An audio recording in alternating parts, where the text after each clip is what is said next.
Mga guys, magandang umaga po.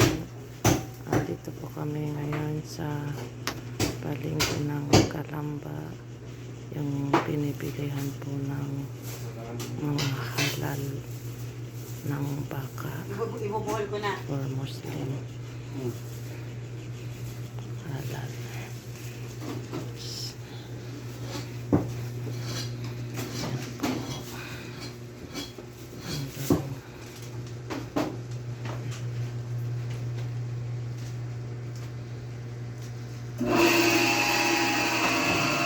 Kami yung una nilang customer.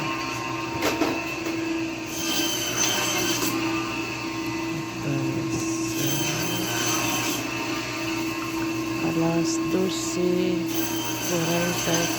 po ng madaling araw. Ayan po.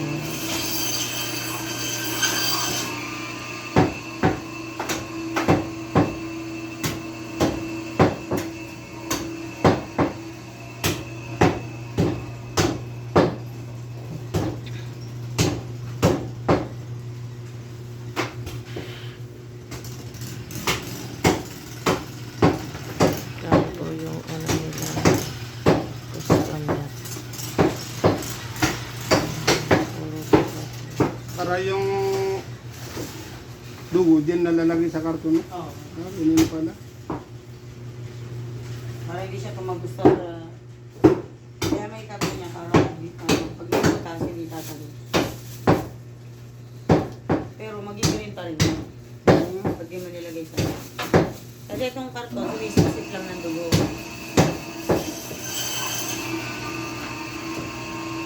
Baka po kayo dyan mga guys.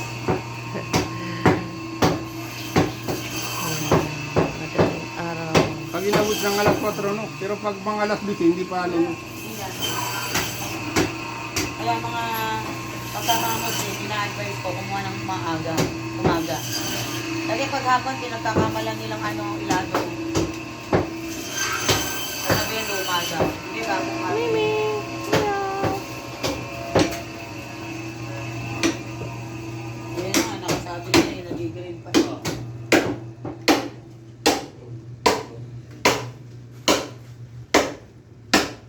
$7.5 lang.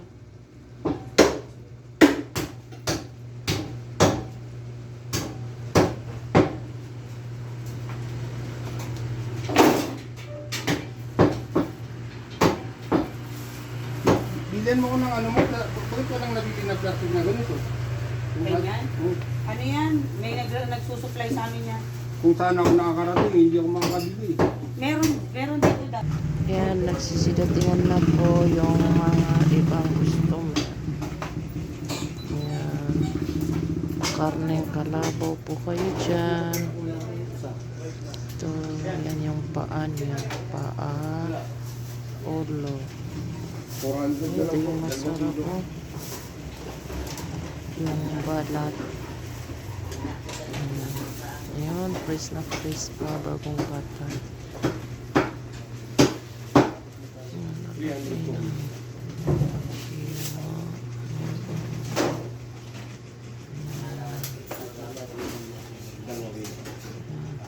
Pili na po kayo mga guys.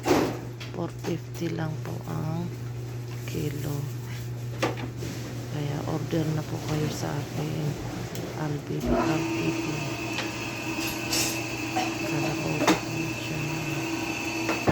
Yan po sila yung sikay bayad po ng may-ari. 1,000 po po naman. Yan ang ganda na. Bago dati. Oh, may kakao. Ang ganda na. 6, 7. Yung atay mo, dito ko lalagay. Ay, pawagin na po Nalilipatan kami. na sa tupot. Po sa palengke.